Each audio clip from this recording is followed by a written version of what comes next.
समोर आहे म्हणजे मला इकडे दिसतं असं. दिसतं ना. ओके. नमस्कार. नमस्कार.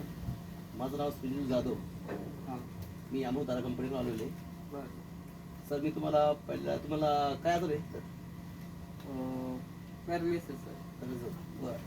तर तुम्हाला मी पहिली बॉटल दिली होती. हो ठीक आहे. हो. तर तुम्हाला किती जर झाला तर सांगतो तुम्ही. साधारण 65-70% रिझल्ट आलं. तसं तुम्हाला काय झालं होतं? हो. काय झालं तुम्हाला काय झालं होतं? Paralysis sir. त्याच्याच होतं का? हो. कसं चेहऱ्याचा? हो. बरं. तर अजून काय त्रास होतोय? अजून हे 2 बटन मुंग्या येत होत्या. बरं. एक क्लिअर झालं. बरं. ते एकालाच अजून येत आहे. बरं. हो. तुम्हाला जर चांगला आला नाही हो. त्यानंतर तुम्ही आता पुढची जे डोस आहे ते घेणार का? हो घेणार. हो. पूर्ण करणार का? पूर्ण डोस मी करायचा करा ना तुम्ही 4 महिन्याचा. हो पूर्ण 4 महिन्याचा कोर्स पूर्ण करणार.